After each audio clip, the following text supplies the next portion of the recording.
just bringing different members of the adaptive community together, because I think a lot of coaches, and I'm sure a lot of the coaches who are attending this workshop, are interested in adaptive tennis, but maybe don't have the exposure to those who do deal with it on a week-to-week, day-to-day basis. So we wanted to bring together some of the best panelists we could find to give you more information and give you an opportunity to sort of learn how they handle each of their programs, so you could take that back to your students. That's absolutely right, Andrew. And even our past president, Jeff Jackfeld, had been trying to get this off the ground, and circumstances just didn't happen. But we are super excited today. We've got some fantastic panelists here. To start us off, we have Harlan Matthews. He started playing wheelchair tennis in 2001. And he since then has become not just a fallen in love with tennis itself, but has become an instructor, a tournament director, a wheelchair sports coordinator and manager of a tennis club. I mean, this guy is unbelievable, and he's going to, for 30 minutes, talk about wheelchair tennis. And then we have Alex Popmolovan later, and Andrew's gonna introduce him after Harlan's presentation. So Harlan, welcome. Thank you for being here. And I'm going to let you speak a little bit, and you just let me know when you're ready to for me to play the video, okay? All right. Well, welcome everyone. This portion of the conference will be about playing from a wheelchair, something that I started doing at the age of 34 back in 2001. Had never played before. So tennis really helped me in many, many ways. And so I'm very fortunate that back then it helped me realize my purpose. And that is to use tennis as the tool to add value and fun and a great experience to others. And the beauty of it, to me, is how integrated it is. If we were going to play basketball and you're on your feet and I'm sitting in a chair, you would probably block my shot all the time. And eventually I'd get sick of that and I'd run over your feet, that kind of thing. But it's hard to make that integrated and play together unless we're all in a chair. But with tennis, we can play together, whether you're in a chair or running or what have you. And you'll hear from other people who have integrated it, like with the Special Olympics, part of the adaptive portion of this. So it's great that you can take tennis, you can play with your family, whether you're in a chair or not. You can play with family, friends, local leagues, USTA events, even USTA events where it's not just you're running or rolling. You can play run roll. You can compete together. And I also compete in leagues where it's doubles, and I'm the only one in a wheelchair. So that's the beauty of tennis, and it has been so wonderful to me, and I'm just thrilled to be able to be here today to give to you what's made a difference in my world. So with that being said, I've prepared about a 12-minute video to kind of go over very quickly some intricacies of playing in a chair. It's tennis from a chair. So I hope you enjoy it.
Sorry, guys. Are we having some?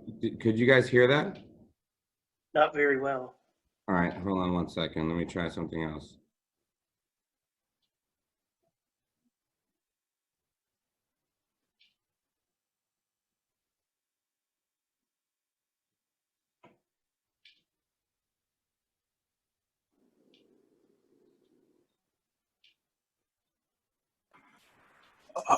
Just in the meantime, as Jason works on that, Harlan, I'll just ask you a couple of questions if you don't mind.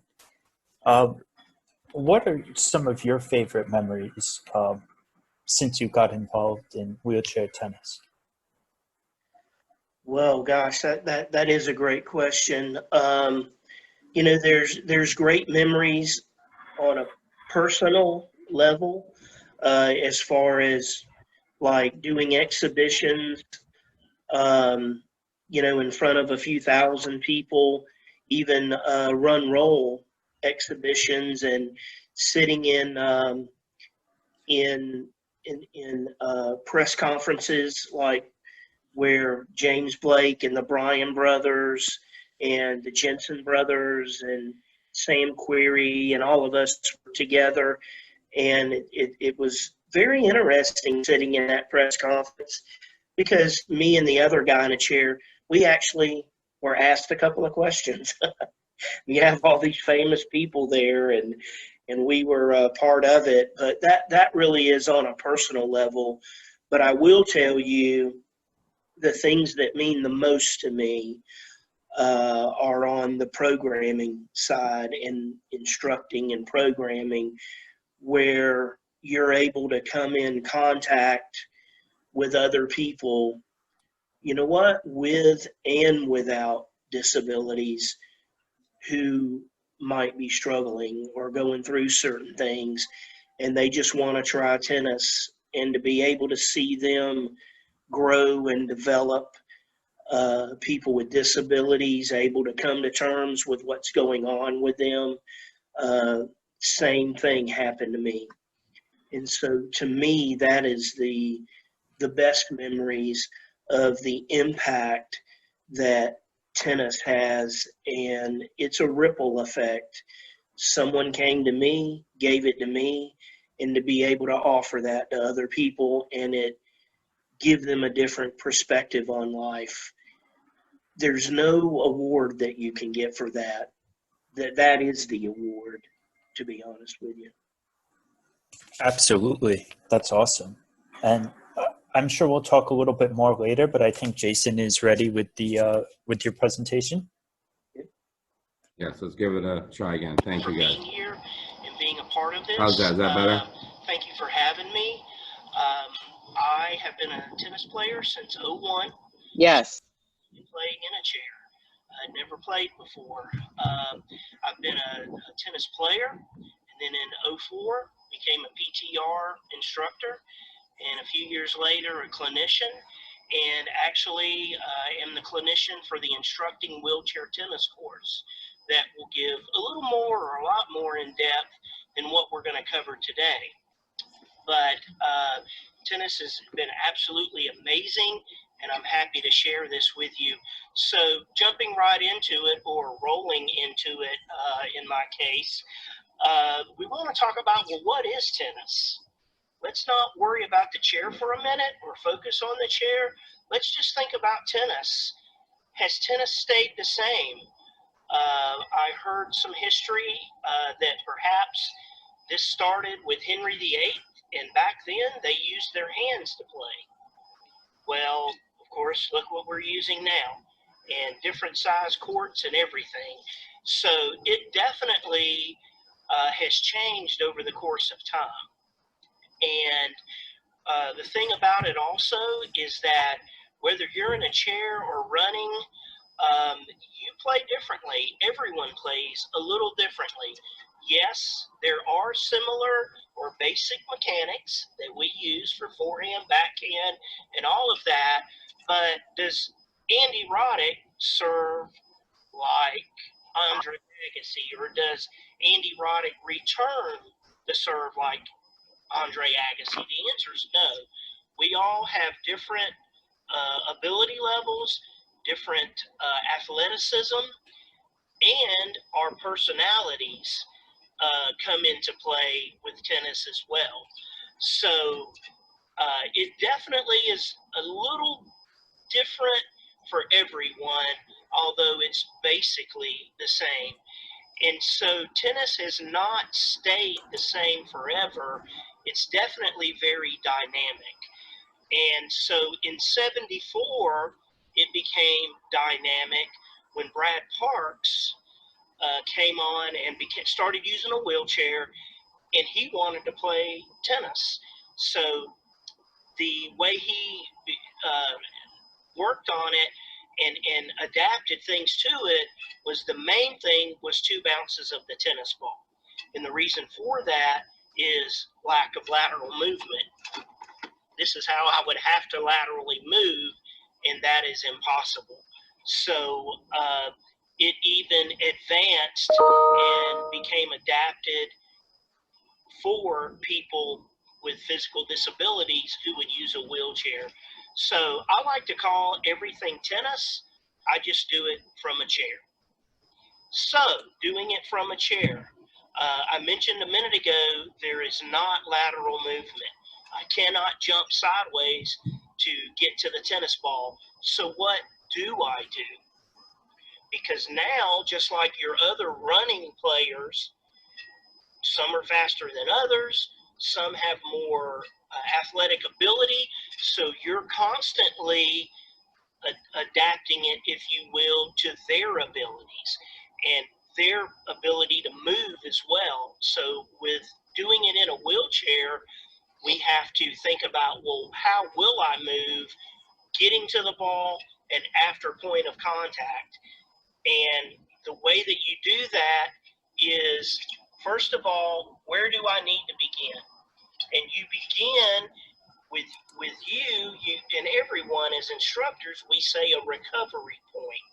Hit the ball, recover, hit, recover. Well, where do I recover for wheelchair tennis in a wheelchair? And that recovery point is called the hub. And typically the hub, if you're coming with me,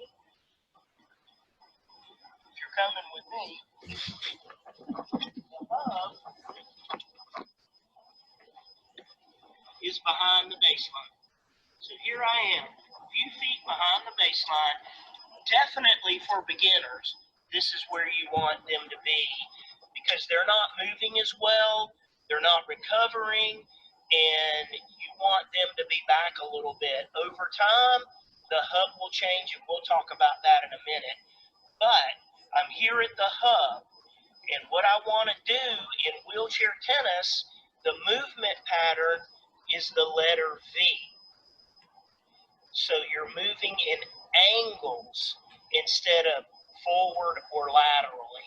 So I'm going to come at an angle this side of the feet, and when I make contact with the ball, this is my backhand, of course, I'm going to rotate forehand or backhand to the non-racket side. So I'm going to hit and turn, and I'm back to the hub.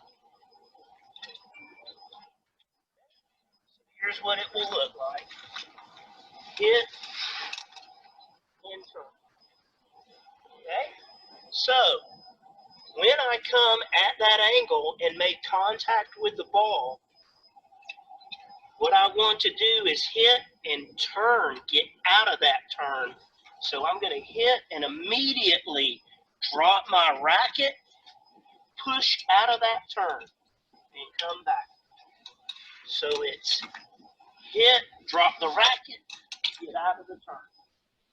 And then what I'm doing along with that, immediately when I hit and turn, where my head turns, my body and chair want to follow.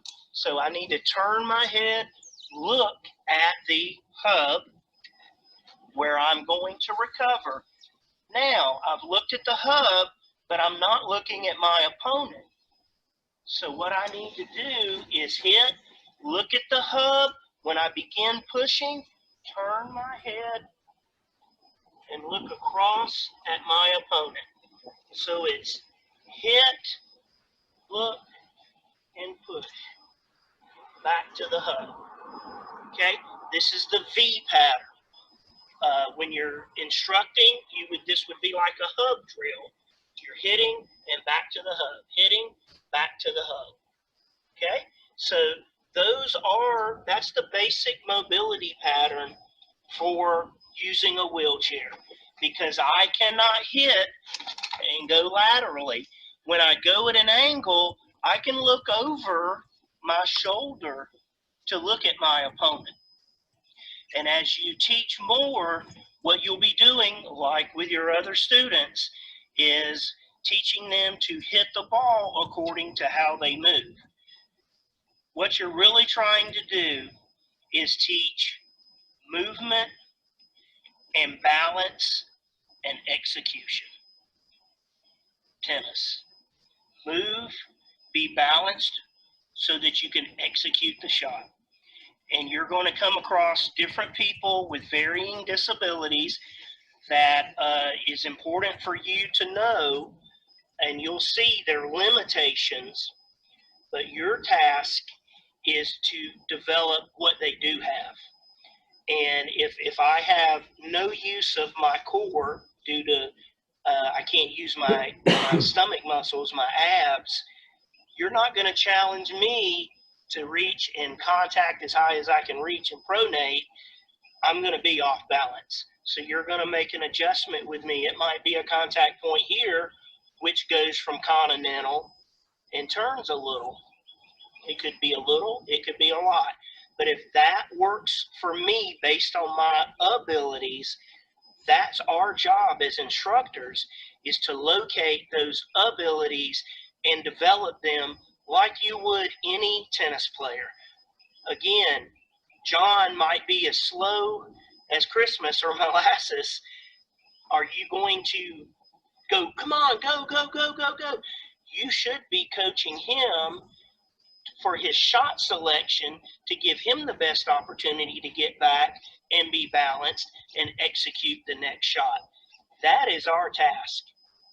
And so over time, when you learn the mobility part of this, then the shot production goes right along with it, that gives them the opportunity to get back, recover, back at the hub, and to be balanced for the next shot.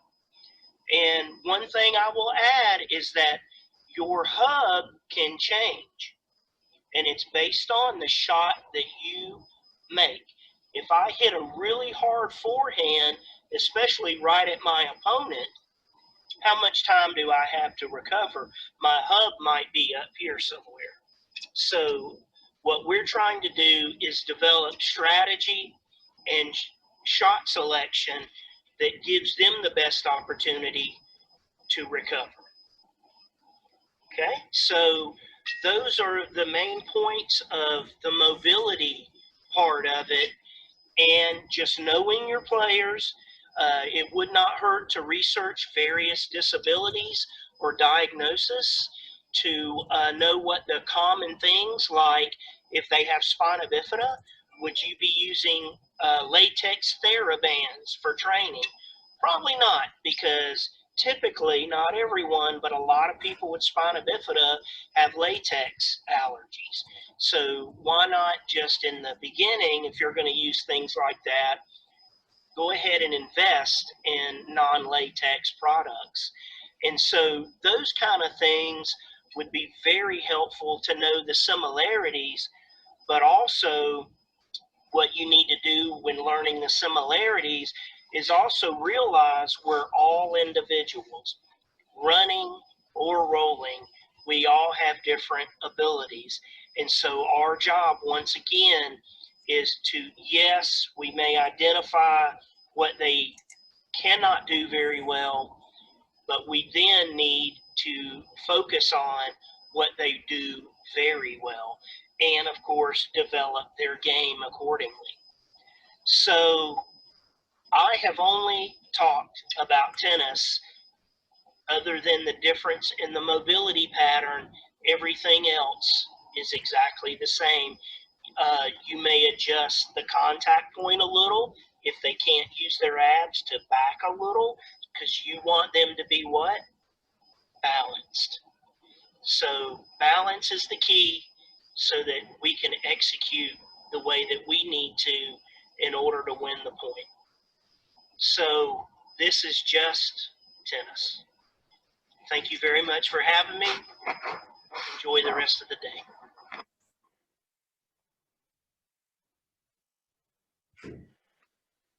All right, that was fantastic. Thank you so much for doing that video, Harold. We have some questions from the audience here, and folks, please feel free to jump on in and ask some questions. But one of the pressing questions that we have is, does a facility, Harold, need to make any adapt changes or any changes to the actual facility? No, the court size is the same. All the dimensions are the same. It's all, as if you were playing, any of you playing. I mean, as far as the only adaptation I could think of is making sure they're able to get to the court. Do you have a step up onto the court? Do you need a little aluminum ramp there? Things like that. So really, one of our biggest barriers is access. But once you're on the court, no. And furthermore, that leads into a question, well, do I need a tennis chair or a sports chair to do this? You really want one, but I would not stop someone from trying it. Example, if someone showed up to your court in dress shoes or non-tennis shoes, would you tell them, well, no, I can't do anything for you? You wouldn't. You would at least put a racket in their hand and toss a ball right to them and let them at least try it. So they could still do it from their what we call everyday chair. They could. They will not be able to turn as well and move as well. But let's get them introduced to it. And so really there are no special adaptations. What I would do, though, is use the green dot ball. A lot of people, I know that, with junior tennis and stuff, we'll go from the red to the orange to the green. Red and orange do not bounce high enough for the wheelchair. Like I alluded to in the video, when you have lack of abs and you can't lean over and come back up, spring back up, if that ball's really low and you're trying to reach down for it, that's not going to be productive for you. So I start them off with the green dot ball with the wheelchair. That would probably be about the only adaptation I could think of. Right. Harlan, for someone who's attending this had a question that I think is an important one. For the coaches out there who are looking to build a program, and maybe some of the wheelchair tennis players who they bring into their program are new to it and they're first trying to learn, how long would you recommend the lessons should be? Is that a difficulty sometimes? What have you found from your experience? As far as shortening the lesson, you might do that in the beginning, but I will tell you that probably your first couple of lessons should only be about mobility. You may not even incorporate a tennis ball. It should be about how to move and doing fun things like, are all of you familiar with the game Sharks and Minnows?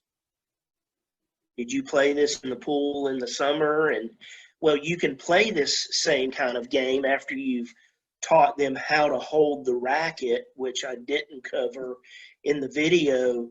But once you teach them how to hold the racket to push, then you play Sharks and Minnows where they're trying to tag, the sharks tagging them, the minnows with the racket. So you're doing fun games where they're not thinking, oh, I'm practicing, but they really are. But you can adjust the time or the length of the lesson based on who you're working with. If it's little bitty kids, of course, that's going to be shorter. And you can shorten it that way. And as far as singles or doubles, I think what I would be concentrating on, again, mobility, and then incorporating the ball to where they start learning to, rally a little bit. And then, you could do doubles, introduce them to some doubles where it's less court that they're covering.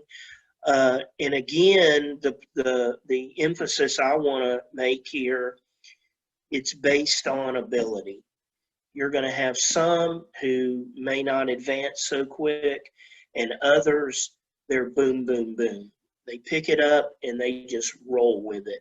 And so just adjust your plan. And the thing is, we have to think outside the chair. Yes, the mobility part is the chair, but let's not let the chair mess us up and be like, oh my God, what do I do? What do I do? Take what you've been doing and be an observer and just implement that into what you would do with people in chairs. Fantastic. And we're going to be talking a little bit later more about the business side of it, how to actually kind of think about putting a program or a class together. And aside from the actual on-court portion, I think how to really get this, and that's what the panel is going to talk about later, how to get it from concept to realization, how to actually put it together. And we got a fantastic panel for that ahead. Andrew, you want to introduce Alex next? Sure. And I do see a lot of people asking questions. We're going to try to get to as many as we can later during the panel portion. Yeah. But our next panelist today is someone who I actually first met years ago when he beat me quite badly at beach tennis. His name is Alex Popmolovan. And Alex has a vast array of experience in the sport. He's worked with players and supervised programs for people of all ages, all skills. He's worked with an Olympic doubles silver medalist, Florin Mergea, who also made the ATP Finals Championship match 5 years ago. He's worked with 10 and under kids. He's worked with quite a number of people and emphasized all parts of the game. But why he's here today is because he's a love-serving autism coach and a member of the USPTA's Adaptive Tennis Committee. And he's just going to speak about, for those looking to work with autism programs, launch autism programs, what he's found doing those, how you do them, so on and so forth. So without further ado, here's Alex. Thanks for joining us. Hello, guys. Hello, everyone. I'm sorry for that beach tennis match, Andrew. I'm sorry. I apologize for that beating. Can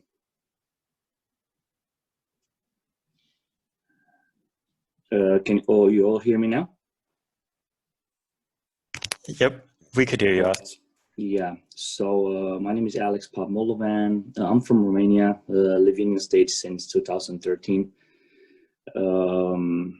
And I'm a very, very lucky guy that I was able to meet Lisa Polisi Lecroix in Florida.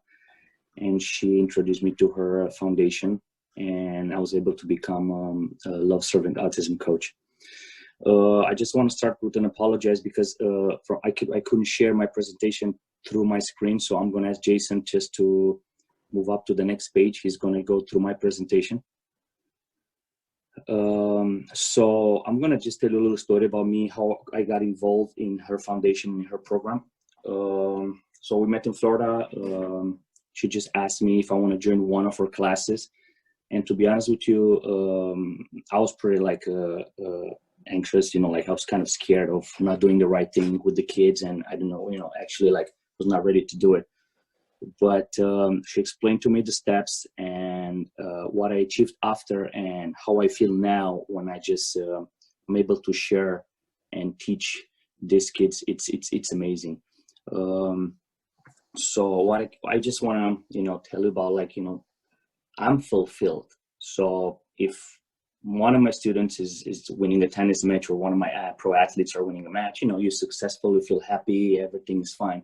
But once I was able to complete the first practice with the kids from her foundation in Florida, and see that joy on their face, and see them being so happy being on the court and running and playing and just opening up to me and trying to establish like connections, and was fulfilled. I was like fulfilled, that feeling of like you give but you don't expect anything back.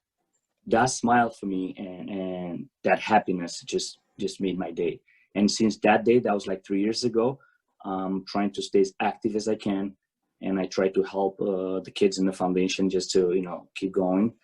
Also during the COVID break, now recently I moved to New York, but I'm still connected to our foundation, and we did like Zoom classes in the weekends, and we keep doing that now. So we try to keep it going and just keep them happy and keep they just doing sport and be active.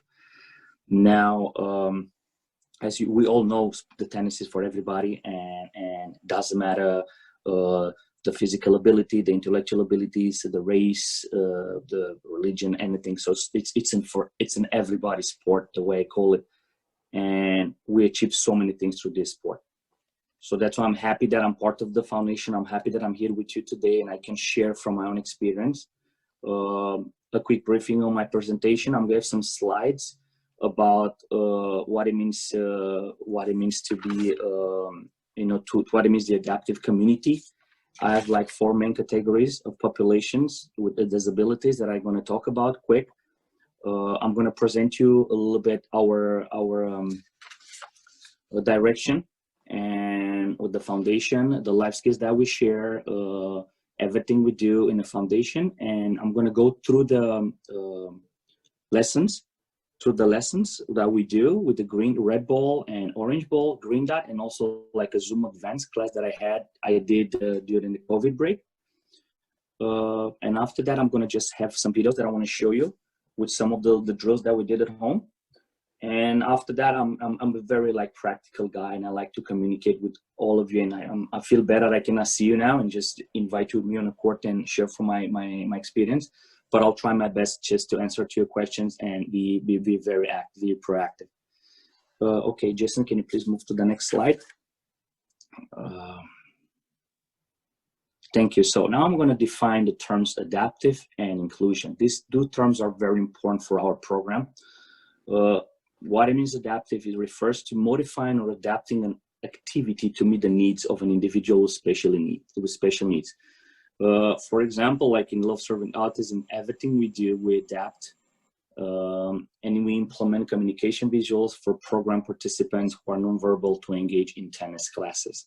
So it's some of them you'll see they might not be able to connect fast enough. Some of them are unable to see more. So we need to be able to provide that to them. Like we have some boards with all kind of stretching moves or all kind of like communication things on it. So we need to adapt the class to their needs, and just to be able to be there with them, for them, and just exemplify all the time.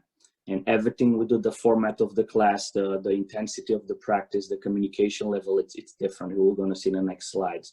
Now, what it means inclusion refers to offering the same activities to everyone while providing support and services to accommodate people's differences. For example, inclusive organization actively reach out to people with disabilities and seek to understand and appreciate their differences while fostering a sense of example.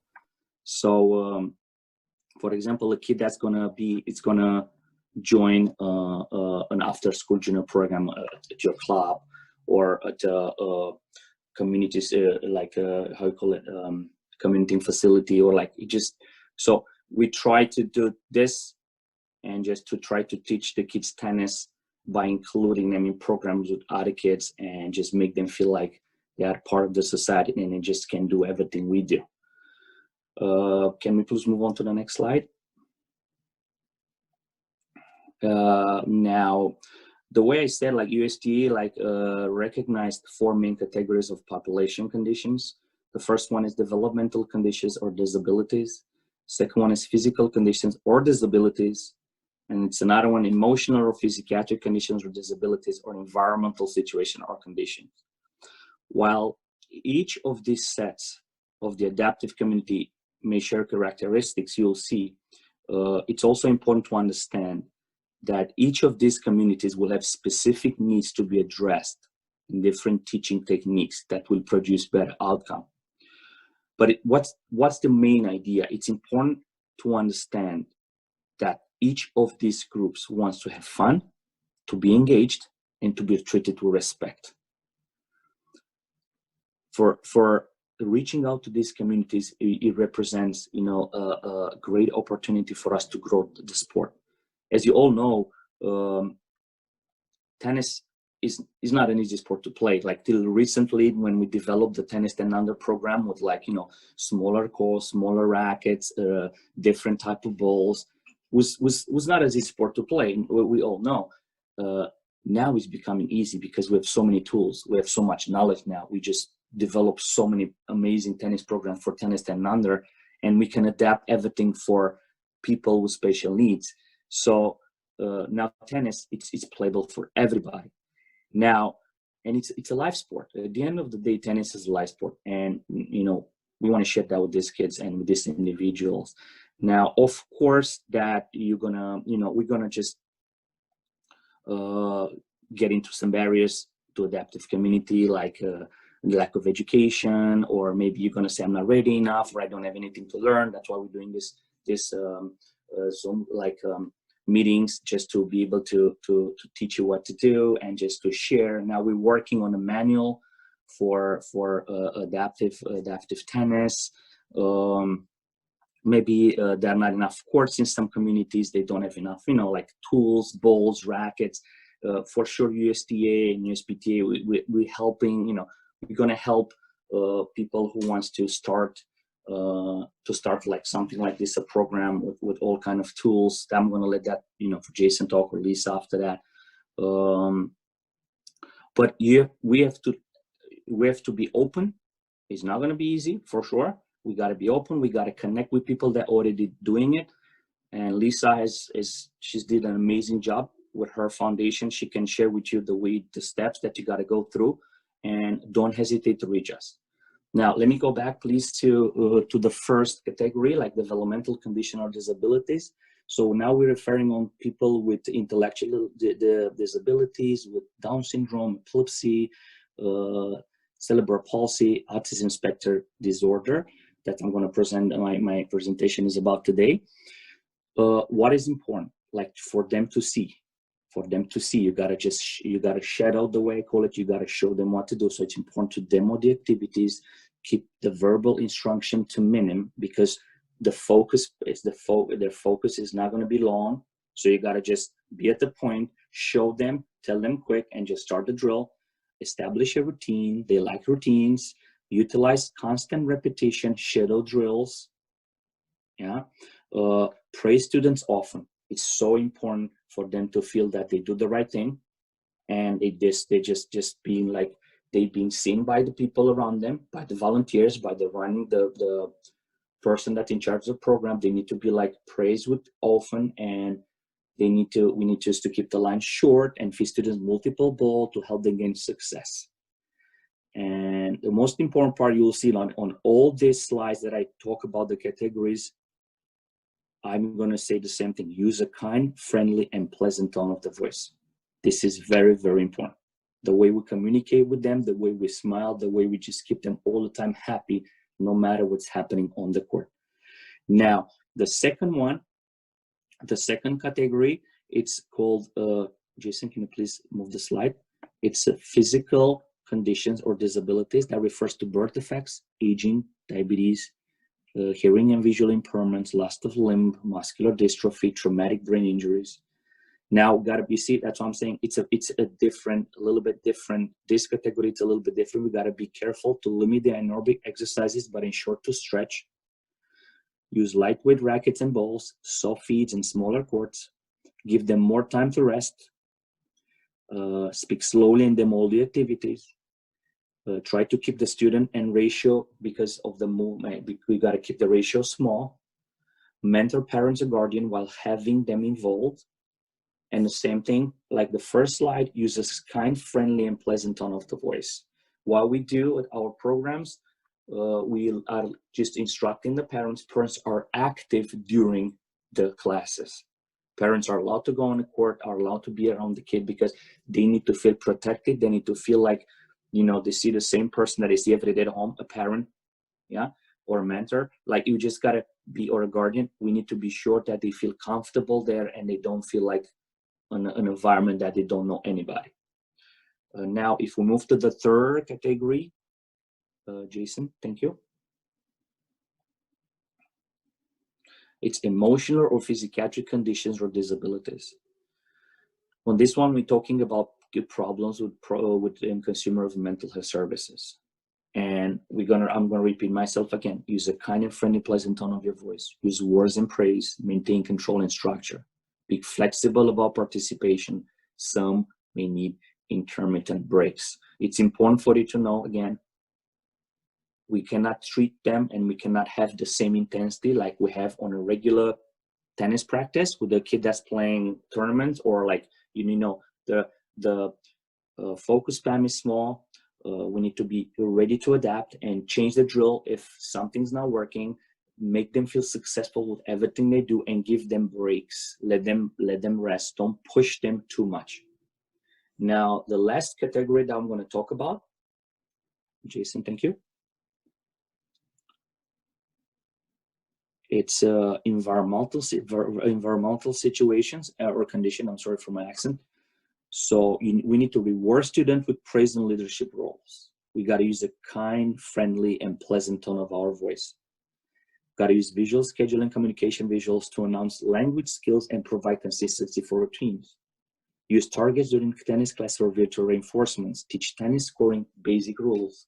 Keep the class motivated, moving, and engaged by switching drills, and provide competition.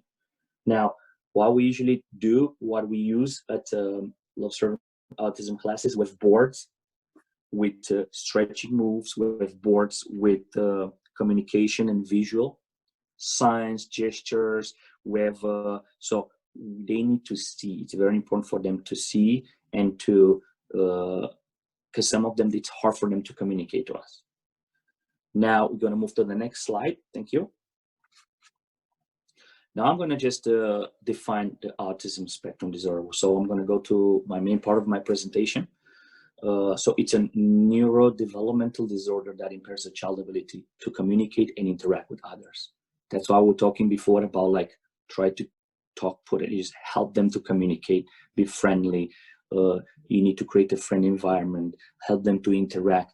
That's what we try to do through tennis. That's a very social game, but they need to feel comfortable. That's why they need the parents next to them. That's why we need them to trust us and earn the trust and be nice and kind all the time on a practice. The ASD criteria, it's persistent deficits in social communication and social interaction across multiple contexts, social reciprocity, nonverbal communication, maintaining relationships. Restricted and repetitive patterns of behavior, interests or activities, repetitive movements, speech patterns, strict adherence to routines, preservative interest, sensory input.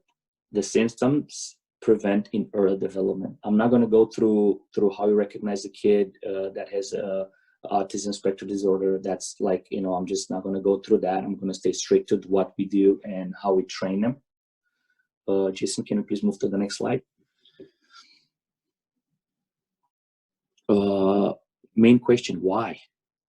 Why tennis for individual with autism spectrum disorders? Because we consider that tennis, it's a great sport and it can help them through life. And the skills that they learn in tennis may carry over into school, home, community environments. It's a social sport. It's developing their gross motor skills, the fine motor skills. It's a repetitive sport. It's a repetitive activity. It's all about motor planning. It's all combining running with hitting. It's about hand-eye coordination. It's a visual sport. You track an object that's moving. If we got to use cones, we use targets, we use like patterns on a, we use like all kind of like boards, as I told you, with special movements. We're shadowing all the activities. The kids are able to communicate. I'm gonna go back to my experience with Lisa. All of them, they're friends. All of them. I'm gonna tell you at the end, the experience for the US Open last year was amazing. They're like a team. It's easy for them. They feel way more comfortable being with friends on a court, and tennis gives them that. So for us, it's fulfilling. It's an amazing feeling. Jason, can we move to the next one, please? Our pathway at Love Serve with Autism, the tennis pathway is like the student is able to participate by trying out the program. It's like if you have to try something to see if you like it. We're like happy that they try. We want to bring them in. We want to just, that's why we're doing this presentation, trying to open up the eyes and ears to everybody, and just to bring as many kids as possible with autism disorder to join tennis and be part of our clubs, be part of our like community, and make them feel like home. It's a structured program where the student is learning tennis skills. It's just developing great as a person in a healthy living. We're talking about hand-eye coordination, racket handling, basic strokes. As I said before, you just combine footwork with stroke production. You just implement like hand-eye coordination. You do like cardio tennis. So it's amazing for their physical development also. They learn a component of the game. Remember, we defined the word inclusion. They feel included. They are part of the community. They're part of us. And the student is beginning the process of playing the game. So the three main important: rally the balls, instructional games, last single doubles. As you see, like I'm important for you to see this. Like the three main important parts of this slide is like trying out the tennis program, learning tennis skills, and playing the game. Like I remember I used to be part of the Romanian Tennis Federation for Tennis 10 and Under, and I participated on a play and stay campaign in Europe with our program, and it was amazing. I'm not sure if you remember the play and stay program. The main concern of that was that people are trying tennis and it's too hard and they just don't come back. So that's why the campaign was called Play and Stay, and that's why we developed that system of smaller court, smaller racket, make an easier sport for us to play. So it's important for you to understand that if we bring them in and they need to come in and see what we do, and if they like it, they're going to come back. And that's amazing. Thank you, Jason. We share, like, we just believe in life skills, the core values. Like that's why we share our foundation. On every practice we organize and we do, we focus on each of these 6 values: the effort, listening, respect, responsibility, sportsmanship, and teamwork.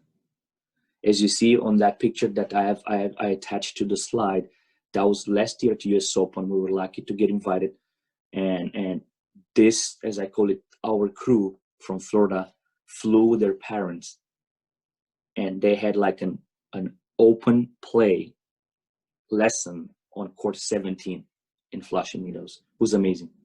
Believe me, to be honest with you, was amazing, and they were so happy. They were like a team coming together, getting dressed the same. Was awesome. Now, what I want to say, in every practice we do, we focus on one important word. If today we focus on effort, next day we focus on listening, then respect, responsibility, sportsmanship, and teamwork. You can use these words just to make them aware and just define them to them and make them believe in them and understand them. They're going to use them in life. They need to feel that they can, how can I say, manage or these values and be part of their life, because this is what makes us being like amazing human beings. A short example, first event with Lisa in Florida, we had like 6 courts, and on each court we will organize a different game that represent each of these core values. On one court was like we're focusing on effort listening, and everybody was switching around in a few minutes and going through all, as I call it, we call it the stations. It was amazing. Thank you, Jason. Our main goal, it's all the skills learned during tennis lessons transferred to additional environments, school, home, community. That's exactly what I said before. It's very, very important to teach them the right values and just to help them feel comfortable in our community. It's our community, all of us. Thank you, Jason. Now I'm gonna go straight to the lessons. The first one, it's a lesson for kids with red and orange ball class. Our main goal, I told you, is just for them to feel, don't forget this, for them to feel comfortable, enjoy, and have fun. Now, we're structuring our lessons. We have some important parts of our lessons. The first part, because we need them to be able to interact and communicate, it's the greetings. As you see, the way we wrote it over there, it's like greetings. Each student says his name and greets the group for 5 minutes. We need them to feel like have the confidence to speak, to shake hands and meet other people, and be open to speak and communicate. Now we focus on stretching. That we have a stretching poster, the way I say visual boards. They need to see what they do. We always need to just show them the exercise and the drill. Then we go to the warm-up. This is the first important part: greetings, stretching, and warm-up. After that, as I said, give them water breaks, let them rest. Don't push them too hard. We don't want them to feel uncomfortable playing tennis and get too tired. Then it's an important part. Second part that's important, it's hand-eye coordination rules. That's on every practice we do. We're starting with that. A few examples that we just add here. We have here on a screen. It's rolling, for example, or ice hockey. They just pass the ball back and forth with the racket on the floor. I put it with red over here. Always use the color poly spots for station and standing in line. Just be aware the signals. Where do you set them up on the court? They need to see. They need to know exactly where to be, what to do, where to be located on a court. That's very important. As you do, probably you do the same thing with tennis and under kids. You always try to put them in a certain spots because you want to keep them also safe, not to hit each other, not to hurt each other. With the rackets, with the ball. It's very important not to run over the other one. So that's important. Use a lot of colors, a lot of dots, and make it interesting. Yeah. Now with walking the dog, walking the ball on the floor, bounce down and up, the tossing, catching with the ball, and and bean bags. Another thing that you can add and it work and it's so funny, balloons with air. Like just inflate some balloons, let them keep them in the air, pass it to each other. It's because it's a slow balloon, moves slow up and slow down. They have plenty of time to just be able to make the contact and they feel successful. Everything we do, we need them to feel successful with the drill. Now, the next part of our practice is the stroke production. The forehand. This slide we have the forehand. We're starting with forehand volleys, three reps each, and you rotate, go to the line. The backhand volleys, then we drink again, give them time to rest. After that, we're gonna just do the forehands, the bounce and hit drill, the service line, and then we do the backhands, and we're gonna drink again. So as you see, like everything is 5 minutes. We're gonna keep it like, not too long, not too short. They need to have enough reps just to be able to develop that skill, but not too long. After that, 5-10 minutes, we're just gonna have a little break. After that, the last part of our practice, it's like we have tennis grouping games, king of the court or jail for 10 minutes, or other different games. You can do offense, defense. You can do like, ping pong, I call it. It just depending on the level, depending on how they can be able to play the game. And then the last part that's very, very important, group cheer and cleanup. They need to be responsible that if they use a tool, if they do something at home or they do something in school, they need to put things in place after they use them. So we try to push them towards that. Just be, take care of your stuff, clean up after you just used it. And of course, the group cheer. keep going, keep focusing on socializing, interacting. Now, as I wrote it down with red, it's you got to, you know, please assess the level of your student. You can make this, for example, lesson plan more complicated or less complicated depending on the level of the kids that are on your court. So it's up to you how you just make it harder. You know, we need to adapt. Our one of our main qualities of a tennis pro, it's adaptability. We need to adapt to what we have. If you have a lesson plan in your head and your student cannot do that, what is too easy for him, what is too hard for, we got to adapt quick. If we are able to adapt quick, we're going to make a successful lesson. If not, it's not going to be so easy to go through it. Thank you, Jason. Now I'm going to move to the next slide of a lesson. It's called the green dot class. As you see, the main parts are the same. The greetings, stretching, warm up is the same. Hand-eye coordination and production, stroke production, and at the end, because we are a little bit more advanced here, we serve for 5. We keep the score like regular game. We try to do the inclusion, playing tournaments, playing matches, playing like keep the regular score, learn new stuff, and then the group chat and the cleanup. Sorry, I got to go a little bit quicker through the presentation. I know it's a little bit late. Now, can we move forward, please, Jason? Now, the last class that I'm going to present, it's a Zoom advanced class that I did during the COVID break. Mostly of what I put in here, I just add some new drills and rallies that I'm going to show you at the end of my presentation with some videos. Same focus, the greetings, the stretching, and the warm-up. The hand-eye coordination, that's on the bottom left. The stroke production. And I introduced on this one because there was a Zoom advanced, it was advanced class. I introduced the physical conditioning. I'm a guy that when everything I train, I feel like if you are developed physically pretty well, you know, you're just doing a little bit of physical activities like, you know, push-ups, some sit-ups, some core, some back and abs, you're going to feel more comfortable playing tennis and you're going to be like playing better, you know. So I tried to add that to them. They're very happy to do these drills. That was like, I mean, you can add that at the end of the practice if the kids can handle it. Thank you, Jason. Now, I just add you like some pictures from my experience with Lisa's foundation and with our foundation, Love Serving Autism. On the first left corner, it's our event at the Palm Beach Community Center. What I can say that I can praise that I can say thank you to the Palm Beach Gardens because they did an amazing job. I'm going to tell you a quick story now. We're supposed to have an event outdoor at the Palm Beach Garden Tennis Center, and it started to pour right after we set up the courts. We have like 40 kids waiting in the rain. We couldn't play that. It was like, you know, everything was on the water. Lisa made a call, you know, we tried to find a court indoor. The community center opened up one of their gyms in 30 minutes, and we were able to get in there and organize the event indoor.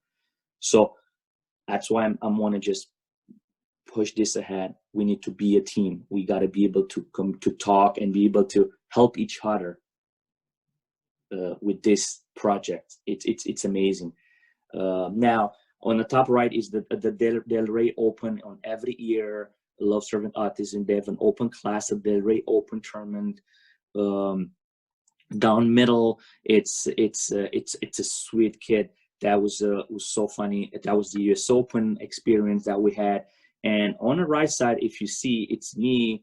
I'm a beach tennis player, as Andrew said, and as I call it, my team, my crew from Palm Beach. It's Palm Beach Beach Tennis. I organized actually an adaptive tennis class on the beach tennis court in Del Rey. To be honest with you, it was amazing. The kids were so happy. Of course, everything was adapted to them. Beach tennis, as you know, is not an easy sport to play, same thing like tennis, but we adapted to their abilities, to their needs. It was awesome. And the best part of that was the running quick into the ocean and just jump in the water. That was the best part. Okay, thank you, Jason. Now, I'm part of the USPTA adaptive task force, and our mission, it's simple. The mission of the USPTA National Adaptive Tennis Task Force is to educate and train USPTA tennis professional, USTA staff and volunteers with a certification in teaching adaptive tennis, and to provide a specialized adaptive tennis platform for the diverse and special needs population to positively benefit their lives. As I was talking before, I know it's not easy to start a program like this. I know that's why we're trying to help everybody who wants to be certified. That's what we're working on now. We're just working on a new coach's curriculum for adaptive tennis. That's going to help tremendously. Once we're going to be released from this, COVID, as I call it, prison, we're going to be able to travel, to have all kind of like demonstration lessons, and to be able to teach you all and help you all to be part of our program and just get more kids involved in it. Our strategy priority number one is to attract, engage, and retain new generations of diverse tennis participants. Thank you, Jason. On the next slide, if you can press on the first YouTube channel, that's our Love Serving Autism channel. If you can just scroll down a little bit, that's all. Now, just if you see like we have videos with our event, like look at that explosive virtual tennis. That was an amazing event in Florida. With the group lessons with me and my partner, my friend Alex, the Saturday virtual class, the Sunday, it's Lisa over there. We also had like a sport psychology webinar with Nicole Erickson. We want to thank her for that. And as you can see, look at where Jason pressed, you can see the visual boards, you can see the word respect, that the life skills, the core values that we're talking about. So you can find on that channel everything we do, and you can just learn from it. And thank you, Jason. The second part that I just pressed on, it's the second link that's on the page. It's a link with me, with Alex, my partner. In that day, we had like, let's go a little bit more further. That's Lisa talking to the kids. That are some of our kids doing the stretching drill, a little bit more in the middle of around like, exactly. You can stop it right there if you can, please, Jason. As you see now, the participants. On top, it's Alex, my partner, and I'm on the right side. The way we were shadowing, we just trying to, teach them the drills and look at the activity. Look how happy the kids are. Look like they're just so engaged, all of them. Look at that. That's what I'm saying. This is fulfillment. That's a feeling that you have after you finish a class. It's amazing, and we're so lucky to be able to be part of this, and we're so thankful to have this opportunity. Thank you, Jason. Now on the next screen, I'm gonna have 4 videos. Jason, if you want to go through those, please, with 4 drills that I just I just made for the kids during the COVID break. That 4 easy drills. It's just a minute of video. There are 4 videos. I'm not gonna keep you too long with it.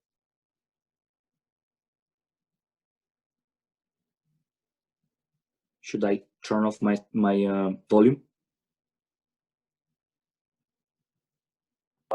Entirely up to you. Today, it's called self.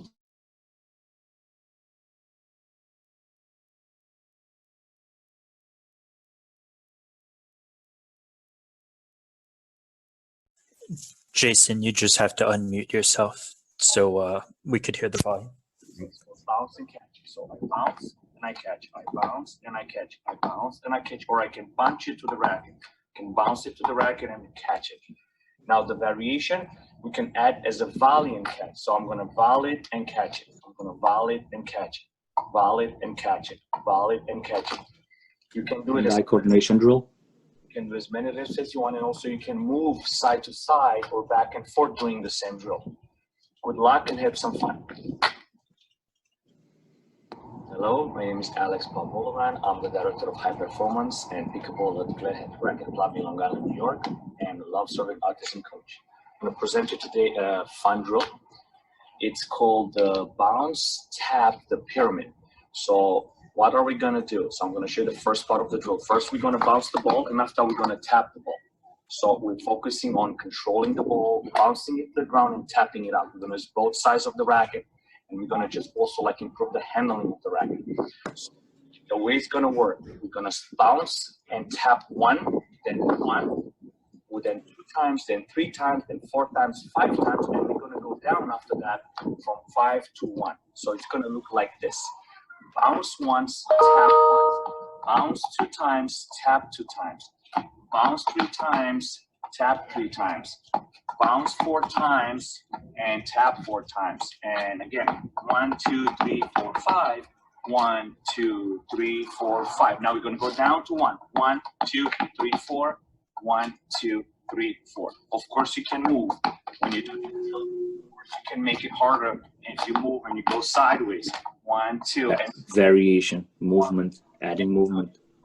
you can bounce it. You can do it from 1 to 10 and going down. You can move around. It's a fun drill. You can make it harder and enjoy and have fun. Hello, my name is Alex Popmolovan. I'm the Director of High Performance and Pickleball at Glenhead Racket Club, New York, and a love serving autism coach.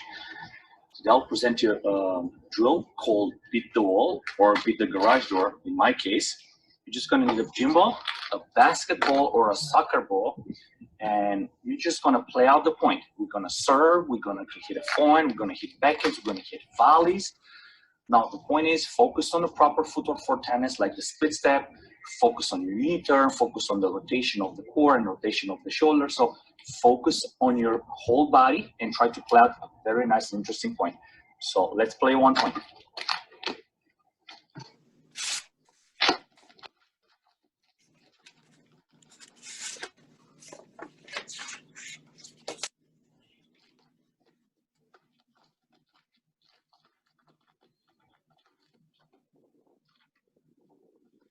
That was the point. I hope that you will win. Good luck and have fun. Alex Popmolovan. I'm the Director of High Performance and Pickleball at Glenhead Racket Club in New York, and a love-serving autism coach. I'm going to present you a drill today called kick and catch. What are we going to use? We're going to use like a soccer ball, some tennis balls, and some cones to be able to catch the ball, or you can use a bucket for that too. Oh, why did I set up a cone next to me over there? Because after I'm going to kick the ball with my foot or catch the ball in a cone, I'm going to use side steps to run around the cone, split step, and get ready for the next shot. So let me show you the way it looks like.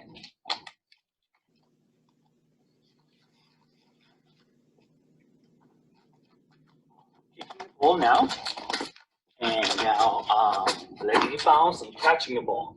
Now I'm going to kick the ball again. It's very good. It's a good exercise to improve the hand-eye coordination and also the foot-eye coordination. And split step and kick the ball. Now I'm going to catch the ball in the air as a volley. So good catch, Alex. And catch again. Okay, now I'm going to mix it up. So first I'm going to let the ball bounce and catch, and then I'm going to catch the tennis ball in the air. Of course, don't forget about kicking a soccer ball. And split step and kick. Split step and catch. And split step. Kick the soccer ball. And catch it. Okay, you can also move the cone on the other side and practice the left foot kick and the backhand side as a backhand or as a volley. Good luck and have fun. Thank you, Jason. Awesome. I just want to finish with this. I'm gonna quote my son. He's 4, and he's a big fan of Peter Pan. And probably you all read the story. The way I say it is this way: you know, a little bit of magic spell from Tinkerbell, and a lot of positive thoughts, and you can fly. Please give these individuals wings to fly. Thank you. That was fantastic. That was fantastic.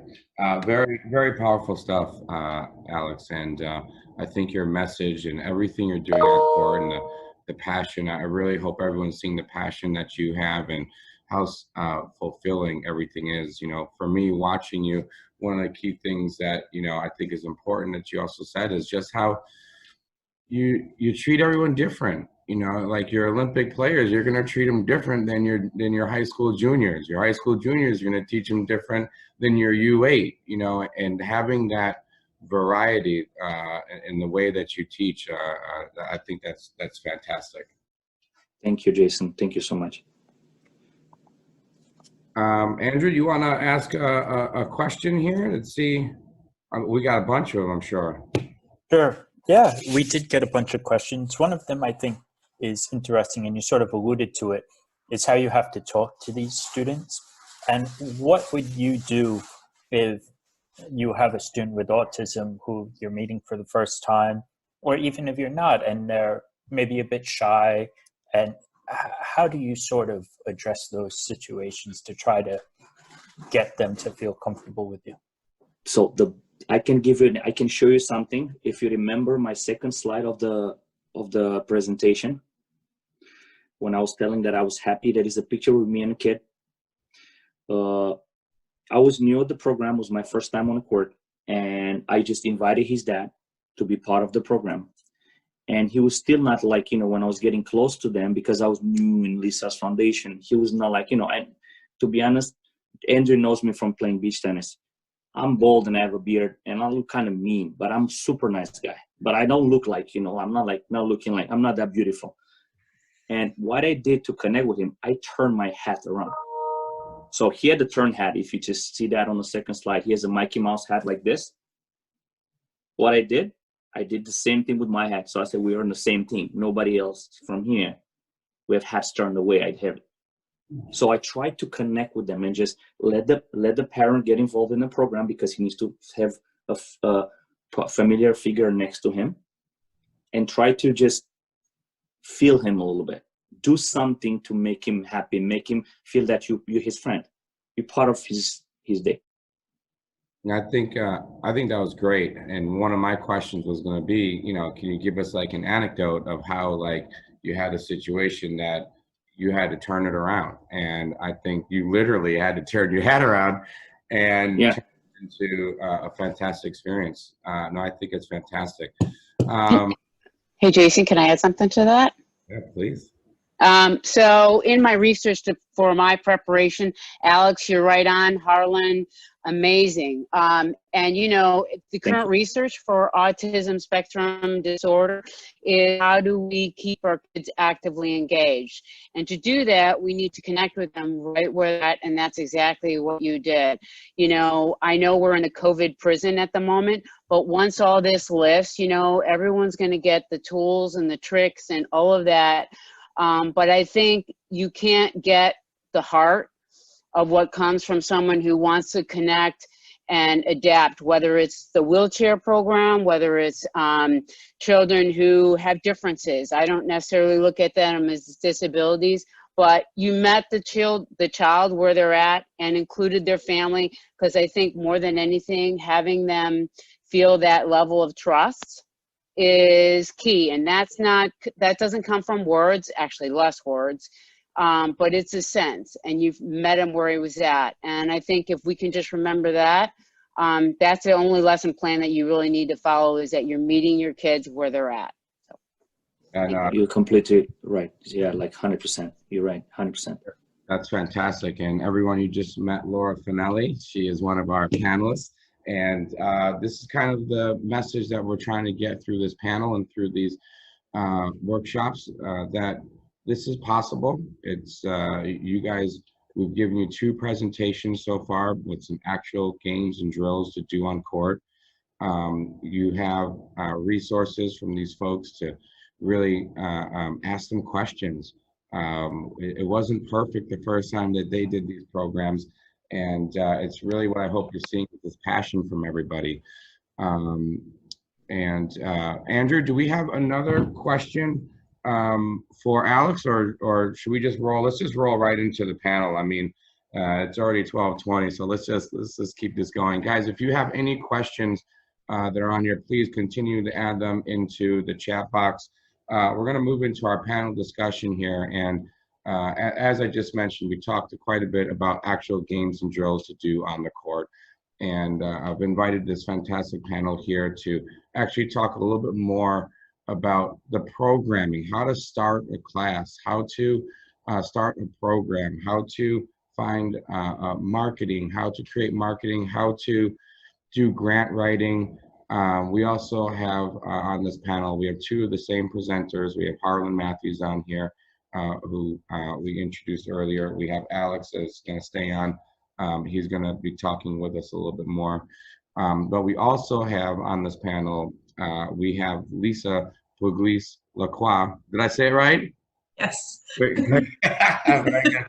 I apologize. I'm going to read from what you sent me because I don't want to get any of it wrong. Okay. Oh, that's fine.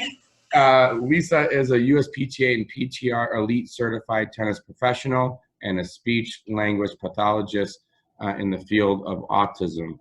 For 18 years, Lisa has specialized in the evaluation and treatment of children and adults with autism spectrum disorders and developmental disabilities. A former collegiate tennis player at Duke University and University of Florida, followed by WTA tournaments, and Lisa enjoys combining her tennis experience and speech therapy background to teach the sport to children and adults with autism spectrum disorders. After working with children for 6 years as a program director for a national nonprofit for autism, Lisa was inspired to be able to develop her own nonprofit, Love Serving Autism, a 501c3 organization in January of 2017. In 2019, she was elected by the USTA National to join the Adaptive Tennis Training and Education Subcommittee to develop an adaptive tennis curriculum, and she is currently the chair for the 2020 USPTA National Adaptive Committee. So thank you, Lisa, for being with us. We're going to jump to you in one moment. I'm going to introduce the rest of the panelists, and then we'll let you take it away, okay? Sure. We have with us after Lisa, we have Laura Finelli. And Laura currently works as a pediatric registered nurse supervisor, nurse preceptor. Did I say that right? No, I didn't say that right. Oh, you're on mute. Preceptor. Preceptor, sorry, and bedside nurse at a pediatric post-acute care facility in Philadelphia, PA, which is one of the 6 facilities in the state of Pennsylvania. She provides highly skilled nursing care services with integrated multidisciplinary therapy services, PT, OT, and ST, for medically fragile patients from ages 0 to 21, mostly premature infants and children who require life-sustaining ventilator support. She is also in her 2nd year pursuing her 2nd master's degree at Old Dominion University to become a pediatric nurse practitioner. She previously worked in a pediatric acute home healthcare, level 1 pediatric trauma ED, and nearly 2 years on an adult step down until a level 2 stroke and trauma hospital. Prior to that, she obtained her BSN and RN license from the University of Texas at Houston, UT Health Science Center in 2015 after being the sole in-home caregiver for both her gravely ill parents who passed. She possesses a Master's of Arts in Education and with a middle childhood concentration with over 17 years of professional teaching, coaching, and instruction, plus tennis and other multi-sports. What haven't you done? Much. And we have Andrew, you want to introduce Carla?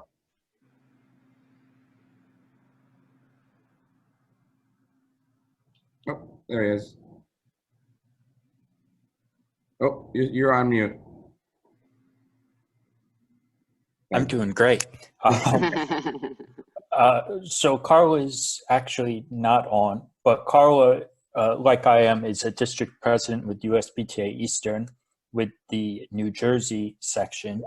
She's a neuro exercise trainer at Push to Walk, which is a specialized gym for people with spinal cord injuries, multiple sclerosis, who have suffered strokes, all those sorts of conditions. She graduated with a master's degree in exercise physiology from Northern Michigan. and is a certified exercise physiologist by the American College of Sports Medicine. But of course, as I mentioned, she's on the USPTA Eastern Board as a district president. She's USPTA certified professional as well. So she's very involved in tennis and especially adaptive tennis. So we have this fantastic panel here, and what I think makes the most sense is we're going to have Lisa kick us off and talk a little bit about the business side of this, how to get it going, how to find partners, and I'm going to stop talking and let Lisa take over. All right. Thank you, Jason. I just wanted to say thank you to USPTA Eastern, Alex and Laura and Harlan and Andrew, everyone. You guys are amazing. And thank you for this opportunity today. You know, I did start Love Serving Autism in 2017, and I really wanted to make a difference. Having grown up in tennis and played at a, competitive level, and kind of left the sport and returned and realized, I can connect to people and help them in a different way through the sport of tennis. And I love autism, so that's kind of how it all connected.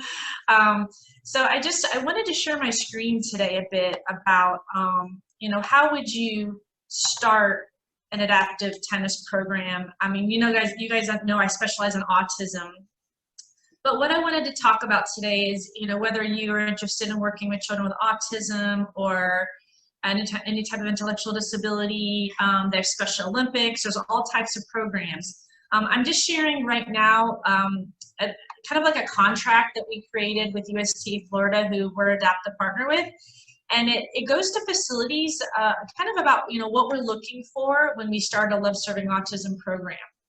And first and foremost, as a USPTA certified professional, if you're interested in volunteering or opening a program, you really want to identify the location, first of all. So where do you want to host the class? Is it at a private club, a public park, or at a school? You can also reach out to an organization like myself. There are multiple not multiple autism, but there are multiple adaptive programs throughout the United States. USTA National has a list on their website on the adaptive page. So you could reach out to a local organization and say, hi, I'd like to get involved.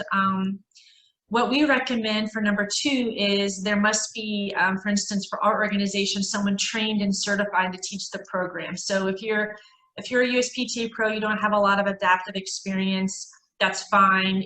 Someone like our organization, we could train you. We have a YouTube channel with online videos, so we can definitely get you trained. And then the best, like Alex said, the best experience is on court, because what you go through on court is obviously much different than what you would learn online. Number 3, we recommend that our program director or the person leading the class creates the USTA Nationals Net Generation approval process. There's a Safe Play, USTA Safe Play application that's an annual renewal. And from USTA, you'll also receive an equipment pack. I'm on the national committee right now for creating the red ball curriculum. That's what we're working on for adaptive tennis. We don't yet have an equipment pack, but hopefully we will in the next year or two. It'd be wonderful to have something like that to provide for adaptive programs.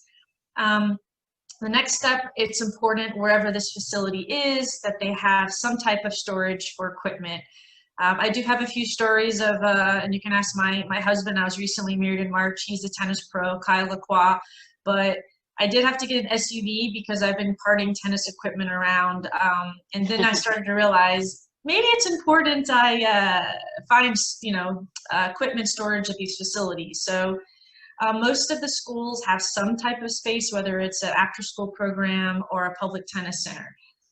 Number 5, it's important that, whoever you partner with, whether it's a facility or say you're a volunteer or you actually are the program director, you have to put in some type of effort to recruit program participants. So if you're new to the area, that's one thing, you probably need some support. For myself, it's been challenging as we expanded throughout Florida because I don't know all the schools, I don't know all the families. So what we do is we recommend reaching out to the local special needs schools. You send a flyer, hi, we have this adaptive tennis program, it starts on this date, this is our information. and it really helps kind of spread the word throughout social media as well. You want to invite volunteers from the local community to help assist in program implementation. So high school students are wonderful. They always need community service credits. Before COVID, we had a lot of high school students. I'm not sure with COVID right now how many community service hours they need, but we still have students contacting us to get community service credits. We do require, for instance, for our program, that the coaches, volunteers, staff, that they do follow our curriculum.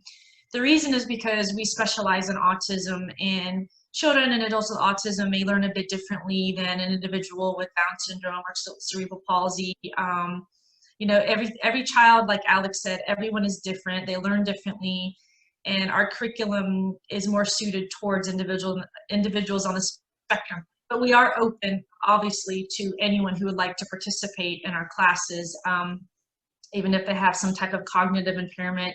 That's fine. We do welcome all adaptive athletes to our classes.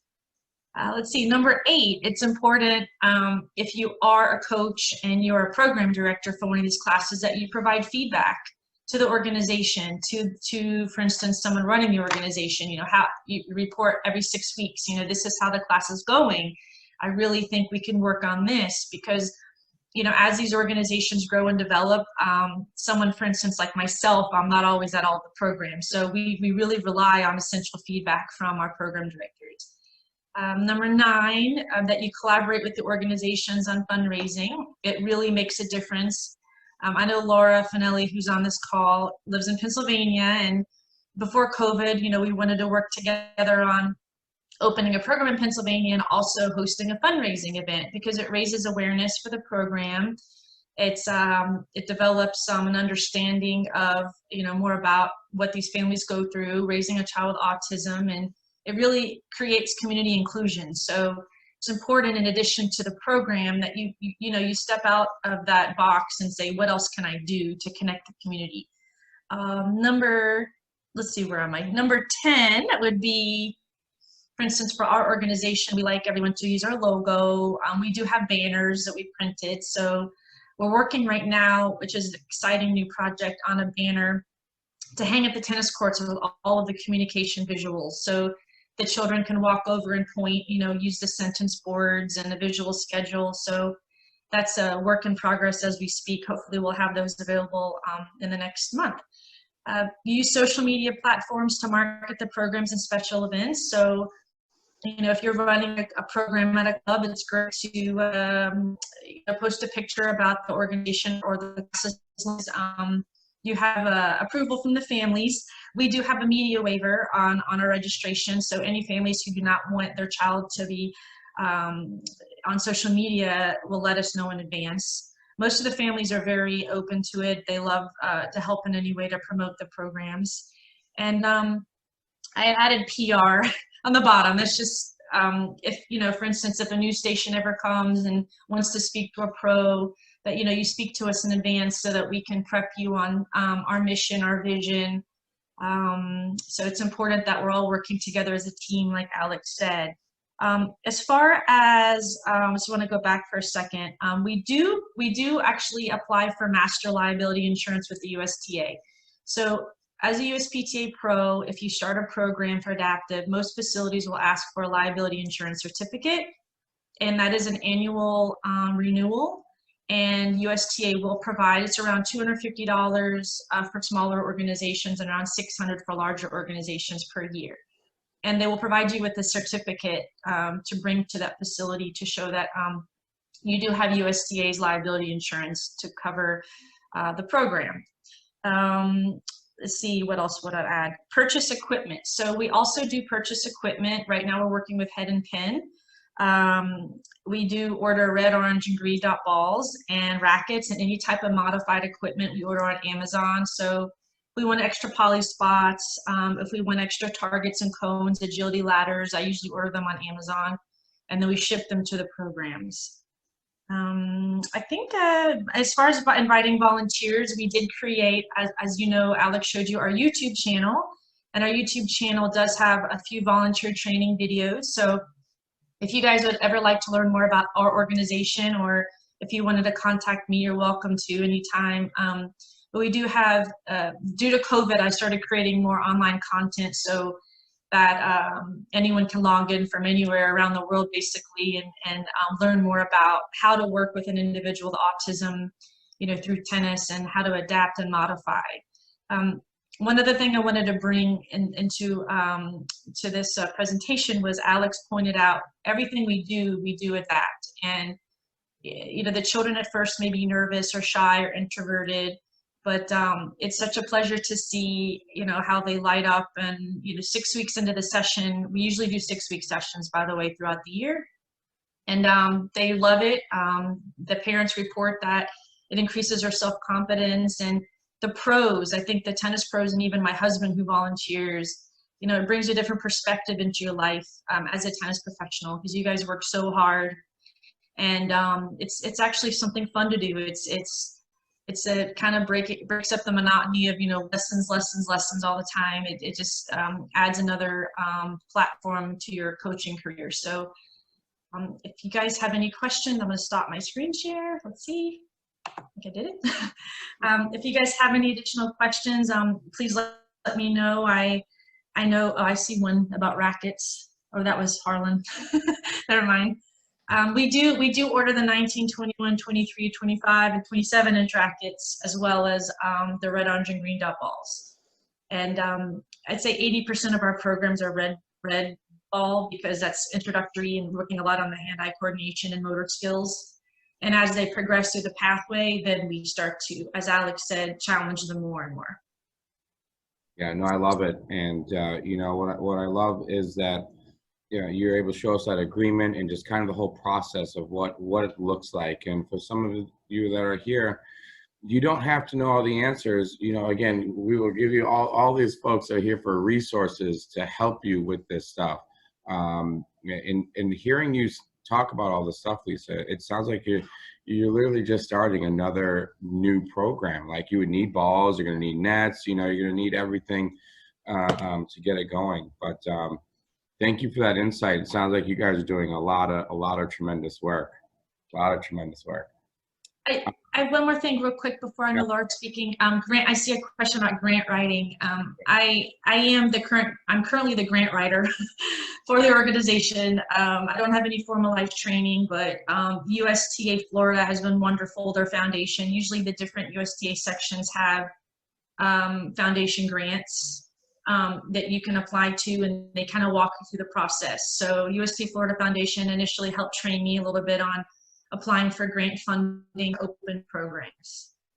And then you just kind of as you go.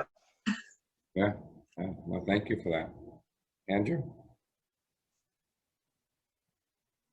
Yeah, one other thing that I just noticed, since you were asking a question, this is really for all of the panelists, and I don't think there is a strict answer for this, but do you need a medical specialization for adaptive tennis, or can you sort of work in your experience and what you learn from others to sort of service these communities? This is Laura. I don't know if anyone can hear me. I think that's a great question to bring about. Like I had mentioned early on, I think it's just, as an instructor, being able to be adaptive to the students that you have in your class. You know, speaking specifically on autism spectrum disorder, I mean, it is a spectrum.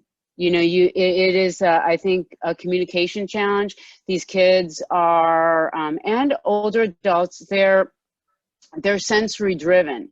So when you can adapt your classes to that, obviously it's great to be lifelong learners, and to Harlan mentioned about learning more about, I mean, really meeting and learning about your students in your classroom, because everyone's going to have their unique strengths and abilities. And like what he had mentioned and discussed, and like in Love Serving Autism, everyone is unique, everyone has abilities. And what I think is great about adaptive sports, whether it's tennis or other programming that we're looking at, it's an equalizer. You know, it's allowing everyone to participate in the ability to learn, to learn how to move, learn how to balance, learn how to execute. But more so, what I love about Lisa's program and any program that has to do with adaptive sports programming is it's helping us to communicate, to socialize. In fact, probably our whole world could benefit from a program like this. But I mean, more specifically with our classes, you know, no, you don't need a medical background, but I think that, you know, to be great at what you do, you should be your best. If that's what you want your students to model, I think we need to bring that. And I think students with autism, I mean, it's not a disability to me, it's a difference. And it's our responsibility to understand what their differences are and blend it. It's about diversity, neurodiversity, physical diversity, however you want. And it's you know, giving them the opportunity, having students participate in a program like Love Serving Autism, or in a program that's run by Harlan. You know, you're not only giving the opportunity to change that child's life, but their family's life, you know, and their life is at home, at school, and hopefully we want them to take these skills out into the real world, you know, and maybe hopefully become a lifelong, you know, lover of tennis. But I just think there's so many components like Alex went through, I don't want to redo all of that, that just focus on those core values that we would like everyone in the world to have. So, you know, and there's some key ways to actually meet those students where they're at. And I don't know if I can segue in my little piece, but, you know, research proven, like, this program is amazingly dynamic. We can, whether you're a clinician on the court or in the hospital, a special needs teacher, you know, a family member, you can alter someone's developmental cascade by presenting and engaging students in experiences that help alter them and choices in their behaviors, which ultimately can alter their pathway through life. So this is an amazing opportunity to be able to do that. So, you know, and the research proven is having kids being actively engaged, not just elimination of their negative behaviors, but a true active engagement. And children who have autism may have behaviors or mannerisms that maybe other kids don't have. It doesn't mean it's wrong, or you know, in some of these, whether it's rocking or it's jumping up and down, or they'll be fidgeting or things like that, that may be a way that they're just actively engaged to stay focused. And like I said, like what was brought up earlier, tennis is a great way for them to actively learn how to do that. So you know, like I said, I have my 5, I don't know if I can go into it or not, but there's 5 ways to meet that I brought up. Keep going. Okay. So anyway, so there's 5 ways that you can help keep your kids engaged. And I had the opportunity, 2 opportunities. I had the opportunity to see Lisa and LSA in action at the US Open, which was an amazing experience in multiple ways. Seeing those kids, like, they're in the limelight, court 17, it was amazing, but it was also amazing being in the stands and watching their parents watch their kids, or the extended family while the parents were on the court. It was amazing. Like, so you can really alter lives. The other is I got an opportunity to help promote LSA at the New York Open, and actually meeting and talking with parents and a lot of the special needs teachers in New York was like, oh my gosh, I would love to implement that program. You don't need a court. You know, they were just like looking for ways to extend their teaching in the classroom in real and meaningful ways as rewards, but also Lisa's program uses a lot of, I mean, it's visual. You know, children who are on the spectrum have expressive and receptive challenges. Some have strengths than others. And it's again, from the get-go, you know, it's finding out what each of your students' strengths and weaknesses are. And as we get out of this prison, you know, those are tools that we can provide out to those who are running these programs before the start of your class. You know, you can, questionnaires or something that the parents and families could complete. So, you know, Johnny these are his drivers. These are his drainers. You know, what are his superpowers? It's all about changing, like putting a positive spin on it and knowing that, you know, so I said like the 5 scenarios, you know, direct is best, but what does direct mean? You know, short, succinct, being specific. Johnny, that's a great way, like actually be specific about what you think they're great about. You know, indirect is not going to work. You're going to lose them because they're all about connection and they're all about being in the present. Consistency. Like I love LSA, you know, greetings. I mean, they're very, children on the spectrum are very ritualistic. If you did one thing one time, you know, you want to hold it at. But in the same sense, you need to be fluid. If you see things are not going, I mean, you have a lesson plan, but be fluid. If you see that things are going, there's nothing wrong with just jumping in there and say, okay, all right, everybody, you know, 10 seconds, we're going to jump up really down, you know, shifting that brain, shifting that energy, or everyone, let's do a big group hug because I think everybody's doing a great job, you know, getting them out of that sensory overload, because children on the spectrum are either overloaded or underloaded. I don't know if underloaded is an actual word, but so, you know, again, once you know your students, you're going to know those students who would do better at, you know, like we do jail or sharks and minnows, some that are going to be better where, you know, Johnny is going to be someone that you can't be too far.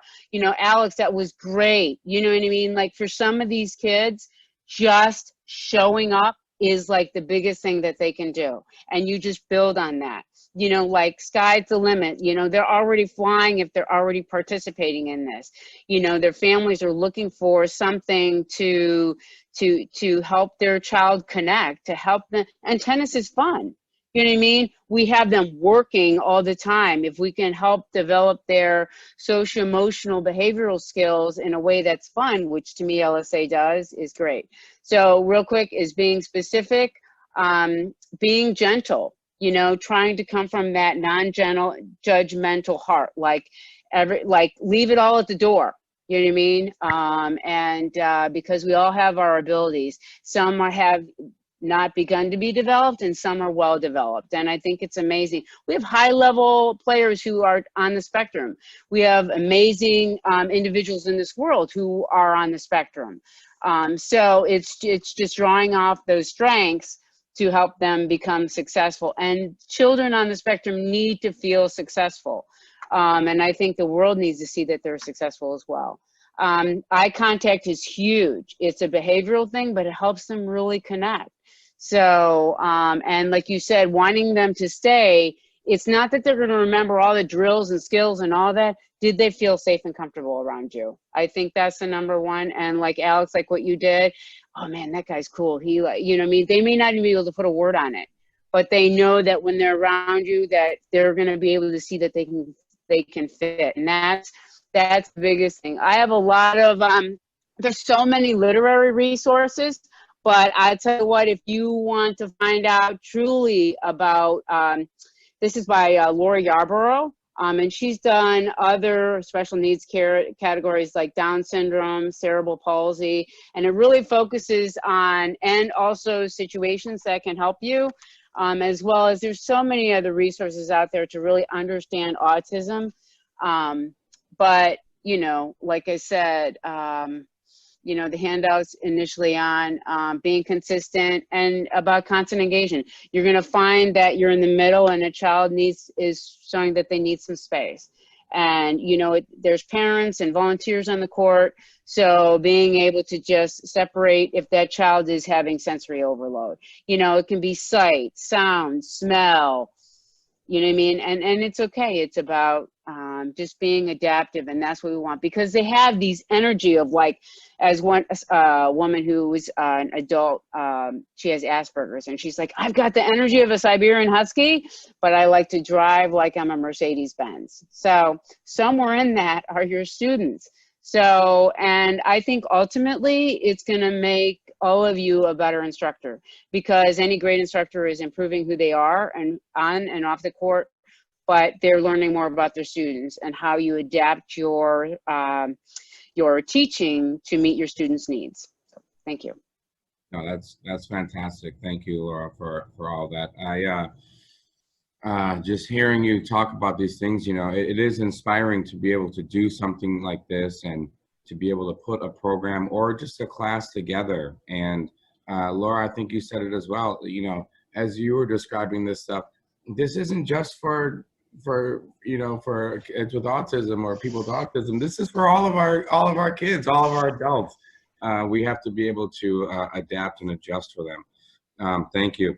I have a video from Carla, since she couldn't be here with us. She works for Push to Walk, and she did a tennis workshop with them, and it's fantastic. So I'm gonna play it.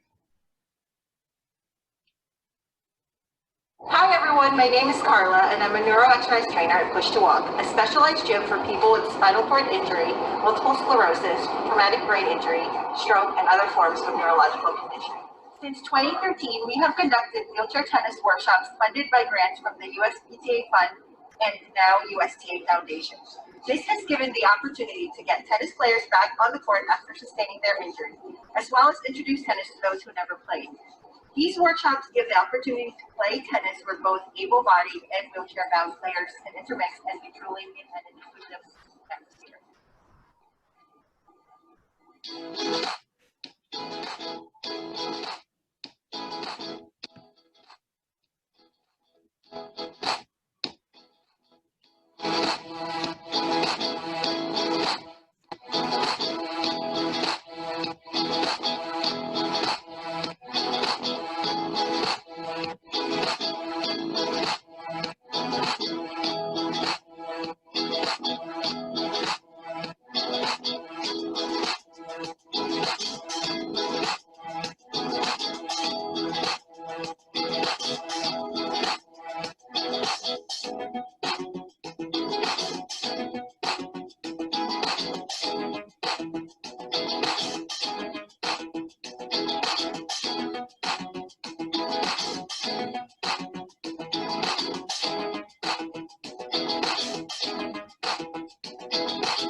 And as you can see in those videos, just everyone, just how much fun everyone's having, and the work Carla's doing over there is fantastic. And, you know, sometimes, you know, thinking about this kind of a program, you think about how many things can go wrong, you know, but watching that video, hearing the presenters say, you hear about how much can go right, just how much more goes right when you're just putting yourself out there and starting a program like this. Fantastic job Carla is doing. For the sake of time, we're gonna keep moving ahead. We got Alex and Harlan up. Alex, I know you have a different message that you want to get out in this portion, right? I'll give you a few minutes. You want to share with us? Oh, you're still on mute, bud. There you go. Yeah, I just want to reinforce what I said before. Just give them wings to fly, and make it easier and make it fun. Connect with them. Do everything exactly, or I said, with your heart. If you don't put heart in what you do, you know, you're not going to succeed. So make them feel like home on a tennis court, and don't be afraid to try it. Just don't be afraid to try it. Believe me, like, okay, I was scared at the beginning. I didn't know what to do, and but Lisa, who just went with me through the steps, and now because we have experience, we know, ask for help. We're a big tennis family, and let's make it happen. Like, I feel like we can do more, and we can bring more smiles in this world, because as you see how hard it is right now. Zoom classes, just we can do that. Bring him to clubs. To be honest with you, this is a little issue that it might be in New York, Jason, our area here. Court time, space, indoor. It's not easy, but we can do it.